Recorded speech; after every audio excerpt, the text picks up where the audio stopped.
Most games have a story, but only one has a legend. The Legend of Zelda franchise is just that, a legend that spans over 30 years of history, one that has grown with each retelling, a wonderful fantasy myth that spans time and space to provide its audience with deeply rich lore that is dangerously easy to get lost in. It's also a total mess. The Zelda timeline is famously complicated, in part because Nintendo, being Nintendo, places gameplay first and adds the story later, leading to continuity errors, and in part because of how vast and long-running the series is. It can be extremely hard to keep track of everything in the series' continuity, very honestly. We're still not sure Nintendo can even do that, or even if they care enough to try anymore. That said, we definitely care enough, and we're going to definitely try. In this series, we're going to dig deep into the history, the myths, and the legends of Zelda, as we attempt to trace its story from the start to finish. An important note before we begin though, The Legend of Zelda, as we all well know, consists of a large number of games, and even if we only talk about the ones that are canonical, there's still plenty of games that are more side stories than anything else. For instance, games like Minish Cap, Link's Awakening, and Oracles of Ages and Seasons are part of the official Zelda canon, but as far as the main, larger narrative is concerned, they're not all that important. So while we won't be completely ignoring such games in our story recap, we won't be spending too much time on them either. Our main focus in this series is on covering the stories of repeated conflicts against Ganon throughout the ages, so the bulk of our time will be spent on games that cover those conflicts. In part 1 of this series, we're going to talk about the very first game in the chronology, that being Skyward Sword, which deals with the origins of some of the most vital aspects of the franchise's story. Without further ado, let's begin this journey. There is a theory that is very popular among Zelda fans, one that states that the series doesn't actually tell a long, continuous tale, but that every game in the series actually retells the same story in different ways. According to Nintendo, in the series' official canon, that theory is untrue, but it's not hard to see why it's so popular regardless. Every legend grows and changes in the retelling, and so too does the legend of Zelda, Link, and Ganon. One of the primary reasons this theory is as popular as it is the fact that almost every major Zelda story shares a lot of common elements. Hyrule, the Master Sword, the Triforce, the cyclical conflicts between Link, Zelda, and Ganon.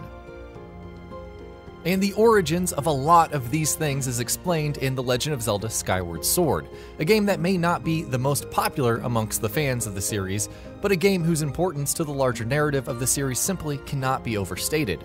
Before we truly sink our teeth into the story of Skyward Sword though, we must first understand how the Triforce came into existence. What exactly is the Triforce? It is the greatest treasure that has ever existed in Hyrule, in the entire universe of The Legend of Zelda. Hyrule was created by Din, Nehru, and Farore. After they created the land, they ascended to the heavens, tasking the Hylia with the world's protection, but they left behind the Triforce, an artifact made up of 3 triangular pieces that are the embodiment of the powers of the gods: the Triforce of Wisdom, the Triforce of Courage, and the Triforce of Power, each of which later goes on to be associated with the 3 main characters of the series, Zelda, Link, and Ganon, respectively. The Triforce was imbued with some truly magnificent powers that could alter matter and reality. In fact, according to legend, anyone who touches the Triforce can also have one single wish granted, no matter what that wish might be. As such, its powers could also be misused if fell into the wrong hands. And this is where we move into the tale told in The Legend of Zelda Skyward Sword. A long time before the events of the game take place, it's not known exactly how long ago, someone, or something, tried to get its hands on the Triforce. For a long time after the creation of the world, Hylia ruled over it peacefully and prosperously, until the rise of Demise, the Demon King, a creature of primal evil and terrifying powers. On one fateful day, the earth split open, and from the fissure rose up Demise. He tried to get his hands on the Triforce and raised armies of all manner of creatures and beasts to aid him in doing that.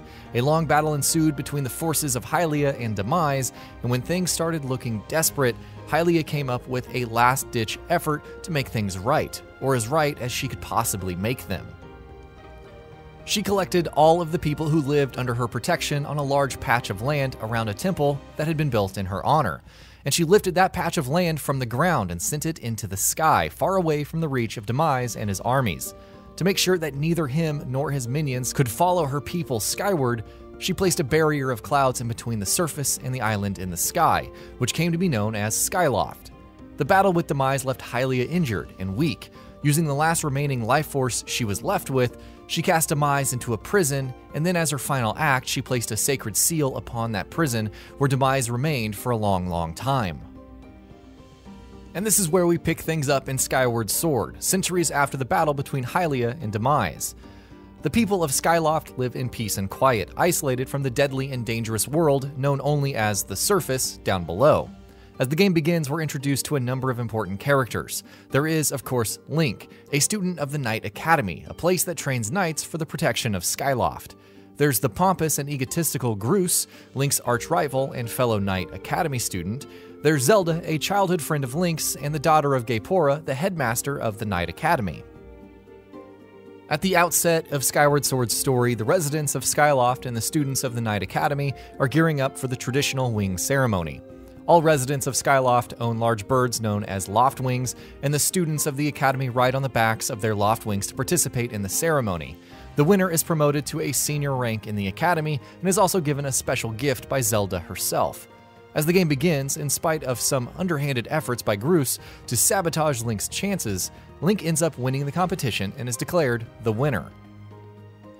To celebrate, he and Zelda, who have been friends since they were both children, embark on a flight together, but things go wrong very quickly. During their flight, they watch on in horror as a giant tornado appears out of nowhere, almost as if it had been conjured.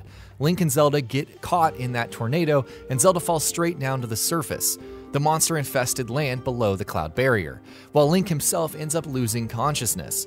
While he is unconscious, he has a strange dream, one of a mysterious blue figure. When Link wakes up, he finds himself in his bed at the Academy, with the headmaster Gaepora, Zelda's father, standing over him. Link tells him what happened, and Gaepora tells him to rest for the night, before he and the others go off searching for his daughter in the morning.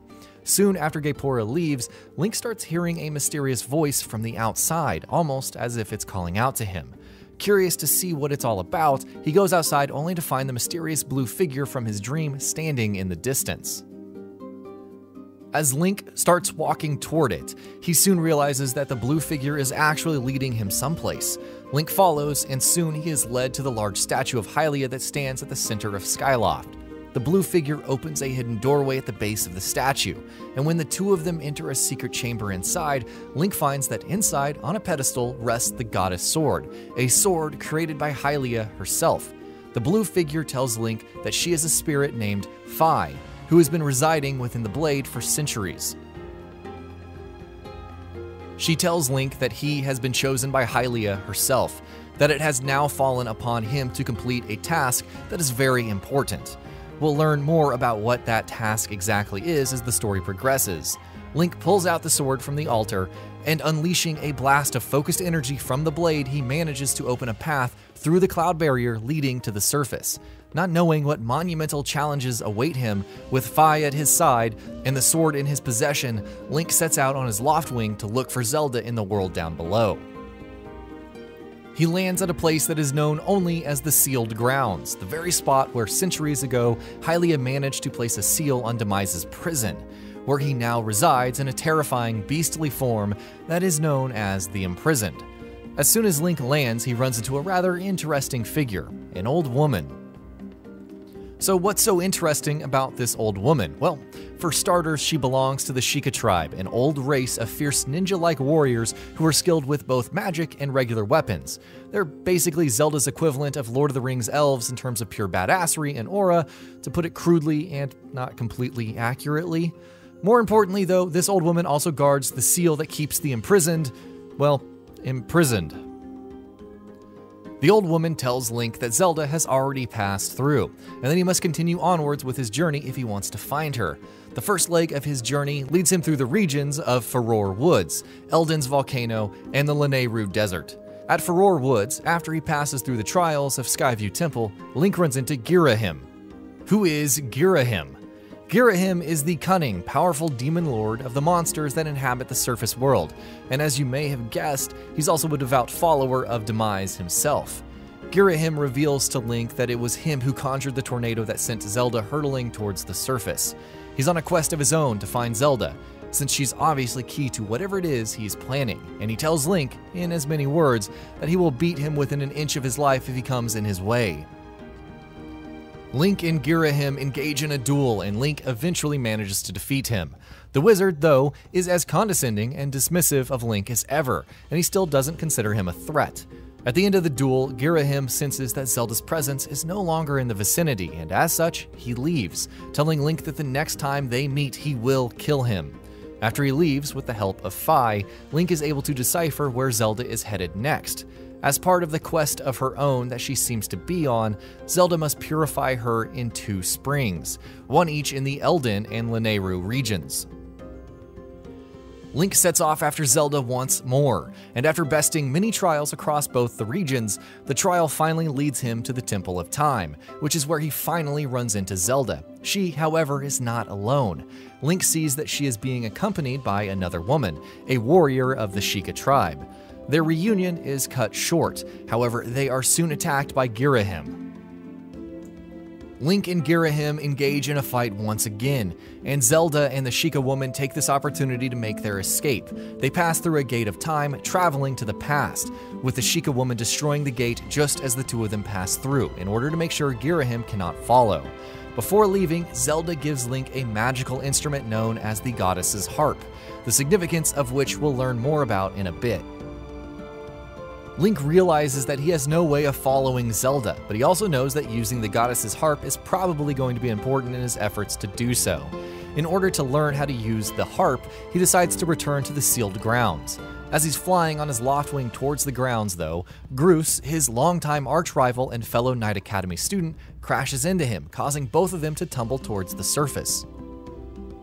Once they land, Groose is slowly able to come to terms with what he's witnessing. Seeing the surface world with his own eyes is clearly a major shock to him, but once he does, he informs Link that he, too, has arrived with the intention of rescuing Zelda and bringing her back to Skyloft. He pompously tells Link that his services will no longer be required, telling him to go back to the Academy.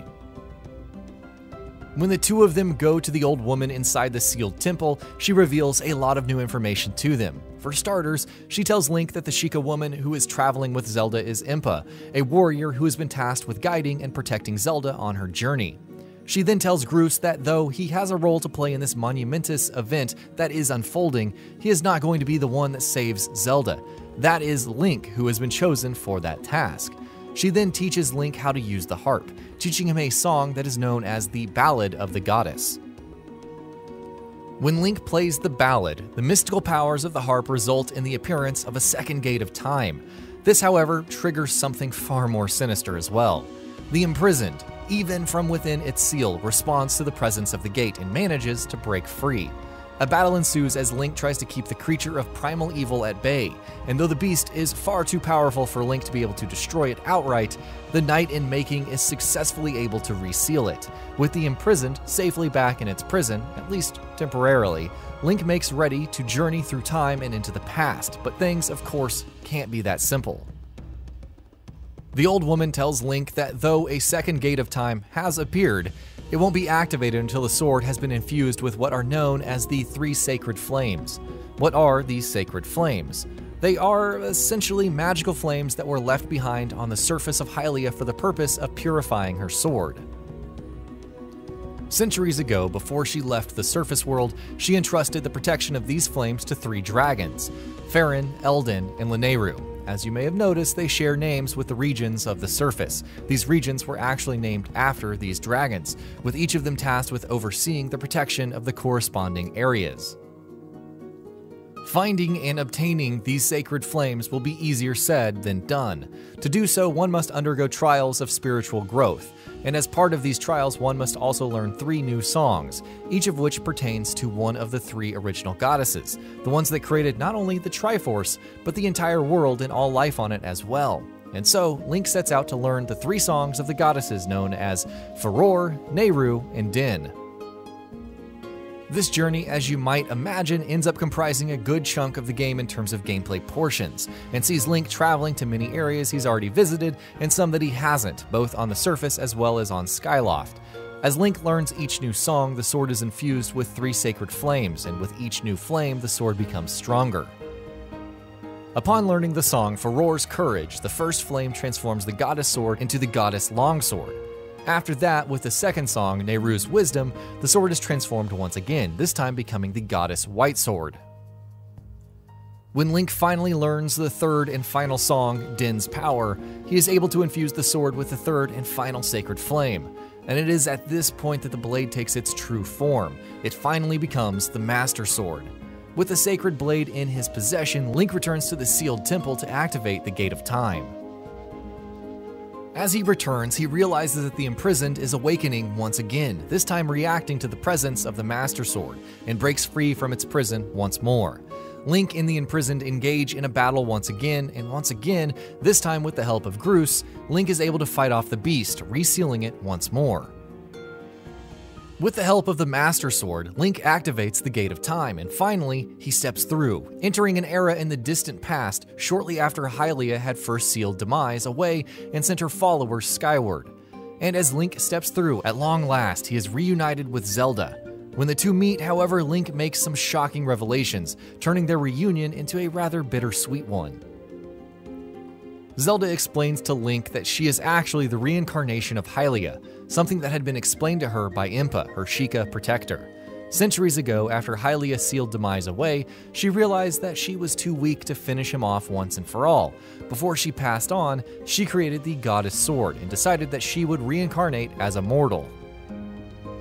So why would she want to do that though? Well, she had a very good reason. Her intention was to come back as a mortal and use the Triforce and wish for the ultimate and irreversible destruction of Demise. The Triforce, you see, was an artifact created by the gods themselves, and as such, Hylia, being a goddess herself, couldn't use it, not unless she came back as a mortal. As Zelda reveals these shocking truths to Link, she apologizes to him for using him as Hylia in her quest to bring about the ultimate destruction of Demise.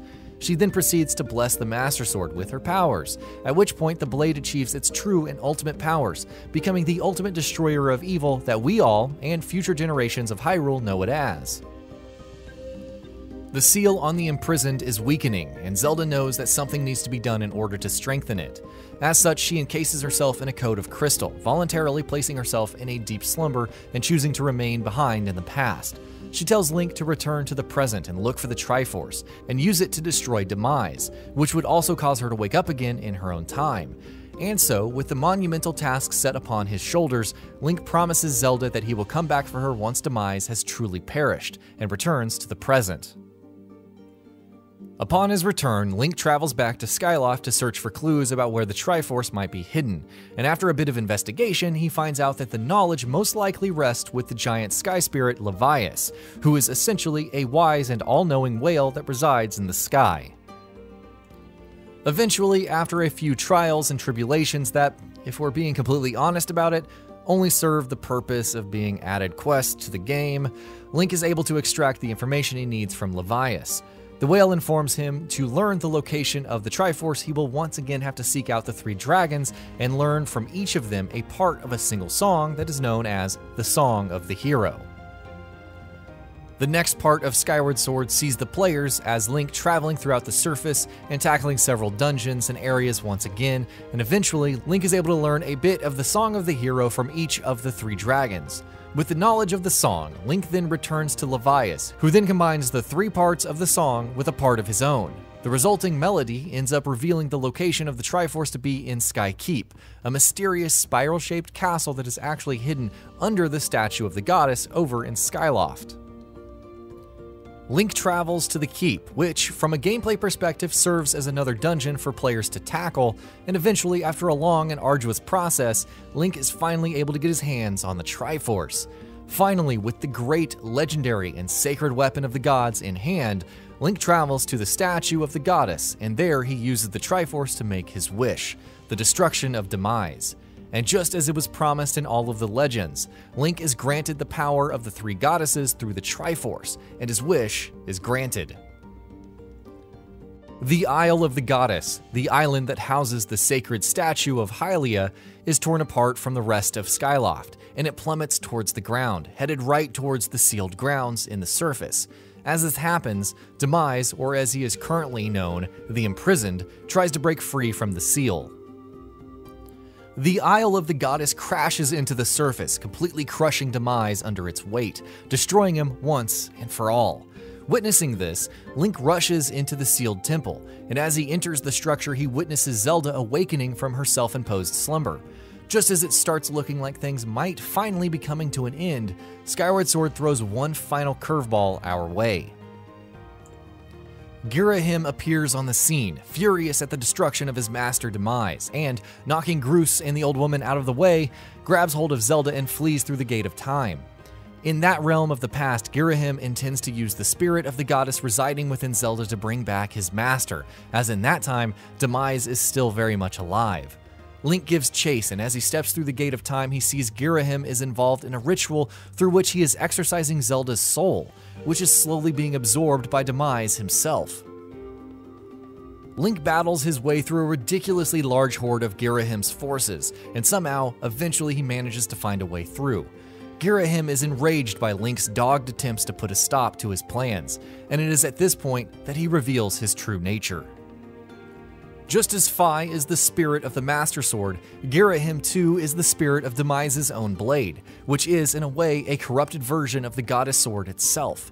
Girahim raises himself and Link to a platform high above the surface, announcing his intentions to kill Link once and for all by throwing him off of the ledge. A dramatic battle ensues, and eventually Link is able to best the cunning Demon Lord. As he clings onto the last dredges of life, Girahim manically reveals to Link that his task is successfully completed. While Link and himself were locked in a duel, the imprisoned was able to absorb enough of Zelda's soul to be able to break through his prison and return to his true and original form. Demise rises from the depths once again, just as he originally had centuries ago, and absorbs the lifeless form of Girahim into his blade.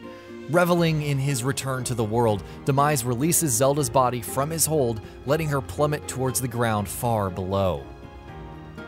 Before she can hit the surface, Groose rushes into the scene, dramatically snatching her mid-air. He informs Link that Zelda's soul hasn't been completely absorbed by Demise yet, and that if Link can destroy the Demon King before that happens, they might be able to save the goddess reborn. And so Link and Demise engage in a battle for the ages, one that, in no vague terms, would go on to decide the fate of the world itself, along with everyone in it. After a long and epic battle with the help of the Sacred Master Sword, Link is able to finally defeat Demise. Demise stumbles, clinging onto the final moments of his long, long life, but as he is about to die, he utters some truly ominous words. He declares that the burning hatred and primal evil that he embodies will torment his mortal enemies forever, and that future incarnations of the goddess and future generations with the spirit of the hero shall be locked in a never-ending cycle of battles with the reincarnation of his hatred throughout the ages. This, as you may have guessed, is what gives birth to the never-ending, cyclical conflicts between Ganon, the embodiment of Demise's hatred, Link, the spirit of the hero, and Zelda, the blood of the goddess, that occur time and time again across centuries throughout the story of The Legend of Zelda. Finally, Link drives the Master Sword through Demise's body, absorbing his spirit and his powers into the blade to make it even more powerful, and finally and irreversibly killing the Demon King. When Link returns from the battle, he meets with Groose and Zelda, who has regained consciousness. The three of them meet with Impa and prepare to return to the present. Before they do, though, Fi has one final request for Link.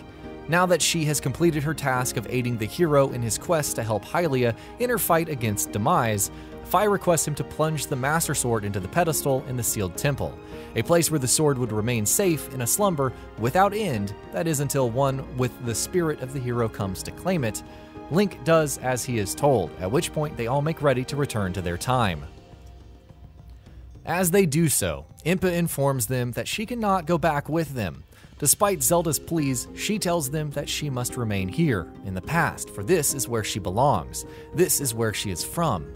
She bids Zelda an emotional farewell, informing her that even though she will destroy the Gate of Time once she, Link, and Groose have passed through it, the two of them will definitely meet again. With a heavy heart, Zelda agrees, but before she does, she gives Impa one of her bracelets. At this point, the three of them return to the present, and even though we're very, very close to the end, Skyward Sword has one final revelation to throw at us. As the three of them step through the gate of time and return to the present, they see the old Sheikah woman destroying the gate from their side. And as she does so, she is revealed to be wearing a very familiar bracelet, revealing that she was actually Impa all along, old and wizened, and that the Impa Link and Zelda encountered on their journey was a past version of herself.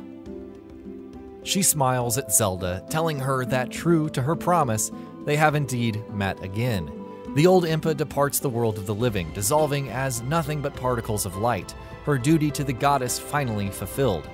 As the three of them mourn her loss, the camera pans to the pedestal behind them, with the Master Sword still resting where Link had plunged it. After the credits roll, it is revealed that Zelda and Link choose to stay behind on the surface itself, rather than returning to Skyloft, thus marking the first step civilization takes towards the formation of the Kingdom of Hyrule. And that's it for part 1. When we come back for part 2, we will be talking about a rather important event in the Zelda timeline, one that isn't covered in detail in any of the games themselves, the Hyrule Civil War. And that'll be about it for this one. If you guys like what we're doing at GamingBolt, please consider subscribing to our channel, and I'll see you guys on the next video.